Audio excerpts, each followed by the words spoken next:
Keep calm, guys, because Christmas is coming. It's December, which means Christmas is coming. What am I doing? I'm such an idiot. Hi guys, it's Jess and welcome back to my channel, and we're going to talk about the books that I read in November. The first book that I read in the month of November is The Year of the Witching by Alexis Henderson, and I actually started this on Halloween. I knew I wasn't going to finish it on Halloween, but I took so long to read this book. It took me 2 weeks, and it's not the book's fault. I was just in a bit of a reading slump because I read so much in September. I read so much in October as well, probably the most I've ever read in a very long time actually, and I was just so burned out that it got to the point where I didn't want to read, and it wasn't because this book wasn't any good. I did enjoy it when I was reading it, but it just took a lot of energy and a lot of motivation for me to pick it up. So I'm not going to give this book a review because I feel like that is going to be a bit unfair when I wasn't really feeling like reading. So I do want to go back and reread this at some point in the future so that I can give a proper, honest review about it, because I just feel like it's going to be unfair to do that given how I was feeling. But from what I did read, I did enjoy it, and it has a lot of potential in its storyline. So I'm looking forward to rereading this one, and hopefully that will be quite soon so I can give an honest review like I just said. But yeah, that was the first book I read in November. Lockdown by Peter May. I did a whole reading vlog on this, and I will link that somewhere for you to go and watch it if you want to. This one is a thriller, and it's set in London during the middle of a pandemic. So London is the epicenter of this bird flu pandemic, and the entire city is in lockdown. It's a lot more extreme than what we're going through here, in the sense that London is under martial law. There's a curfew. Shops are only open for like 1 or 2 hours a day, so people can go and do their essential food shopping and things like that.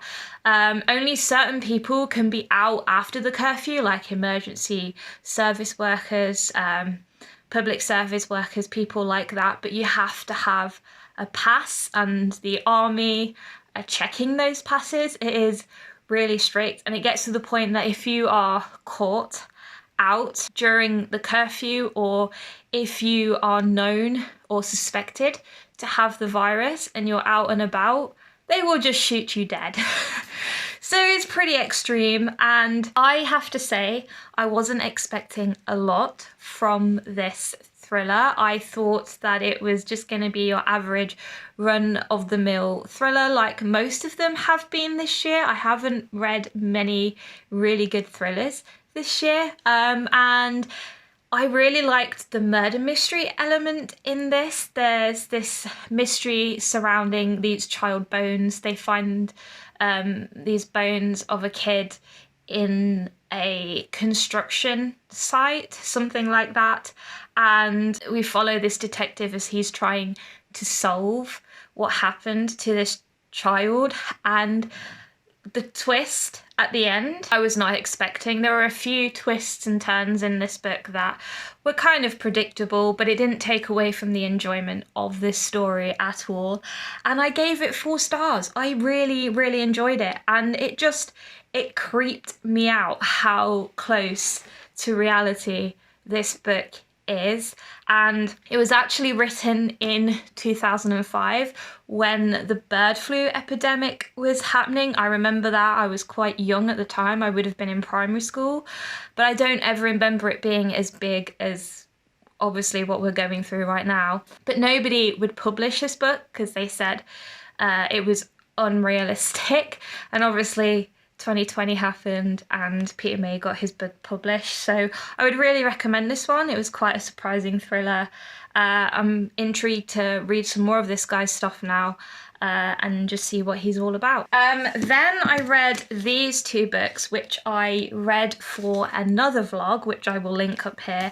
I read these books for Doctor Who Day, and the first one is Adventures in Lockdown. This is just a collection of short stories that various writers wrote during lockdown here in the UK, and they had a lot of Doctor Who watch-alongs, which were worldwide actually. I know they did do a few international watch-alongs as well.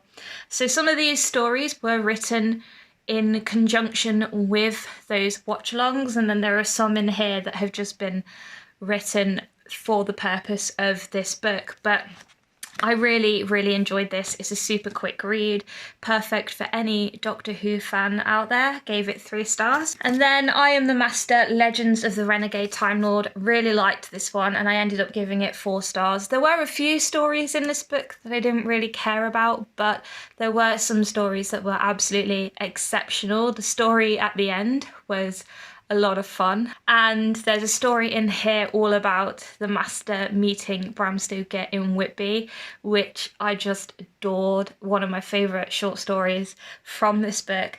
I love the Master as a character. I think they're so much fun to watch and to read about, so it was great to finally have a book all about the Master and the antiques that they get up to. And yeah, I would recommend this for any Doctor Who fan as well. Pretty short wrap up compared to the last ones I've done, but I am almost finished with The Witch of Willow Hall. So I started this last week at the weekend, and I'm about 100 pages away from the end, so I will include this in my November wrap up. I don't really have any strong feelings toward this book. It's okay. It's probably going to end up being a 2.5, maybe a 3-star read for me. It's not particularly special in any way. It's quite a mindless read actually. I don't have to use a lot of energy to read this. I am loving the romance aspect in this book. I do have to say that the character of Mr. John Barrett is absolutely dreamy, and he reminds me of Mr. Darcy. And it's really difficult actually to read this book when he's in the scenes, because I am just taking a moment to think about who would play him in a film if it was ever made. But this is all about a woman who, she's 19 and she lives with her family in Willow Hall, and they moved away from Boston because there was a whole scandal involving her sister, which when it was revealed what that scandal was, I definitely wasn't expecting it. And it's kind of twisted is the way to describe it without spoiling it for you. And the hall is supposedly haunted, although there's not really a lot of that going on, and I'm over halfway now, and there's just not that many elements of ghostliness or witchiness going on. I thought it was going to be a bit more atmospheric and a bit more spooky in my opinion, which is what's let it down, but I'm still going to push on with it, and I still do want to finish it. I am enjoying it. Like I said, I'm loving the romance aspect of it, so it's got some positives alongside the negatives. Probably won't include this in my December wrap up at the end of this month, but I'm sure I'll let you know about my feelings of this elsewhere if you follow me on other social media. Just a quick mention to A Promised Land by Barack Obama. I am almost finished with this. At the time of filming, I have about 3 hours left on the audiobook, so I am going to include this in this wrap up because I have listened to the majority of it, and I have to say I'm really impressed with this book. I think it's absolutely phenomenal. There is so much going on that I will need to go back and re-listen to it a few times, I think, because it is so dense. There is so much information. Some of it I don't quite understand because I don't have that political mindset like a lot of people, but it's just really interesting to hear Barack Obama's story, hear his side of things, get a bit of an insight into what it's like being president and life in the White House. And it's really interesting as well to hear about how he juggled his work life being president while also trying to be a dad to his daughters and husband to Michelle. And I'm loving it. It's just so captivating, and it's great listening to the audiobook because Barack Obama narrates it himself. So it's like he's actually there in the room telling me his life story. And I love it. I would really recommend it. It is just as good as Michelle's book, which was one of my favourite books of 2019. So definitely get this one if you're interested. And then another audiobook that I listened to throughout November and October as well, which I am nearly done with, is How to Be an Antiracist by Ibram X. Kendi. And this is a really interesting read.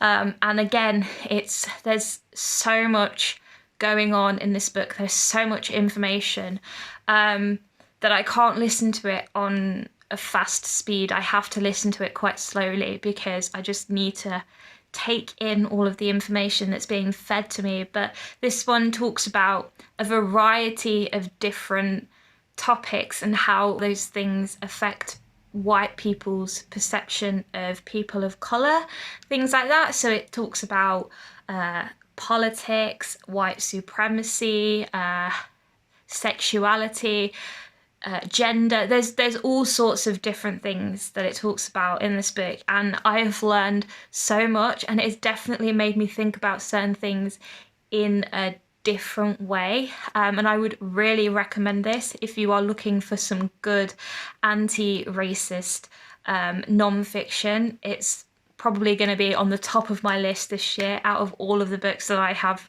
read on this topic. Absolutely incredible. Highly recommend. 5 stars. All right, so that is my November wrap up. Pretty short one. Like I said, I didn't read as much this month just because I was in that reading slump for the first 2 weeks, but I'm still pretty happy with what I managed to achieve, and I did enjoy the majority of the books that I read. Let me know in the comments down below if you've read any of these books and what you thought of them. Let me know if you're going to be picking up any of these books now that I've given you a bit of a review on them.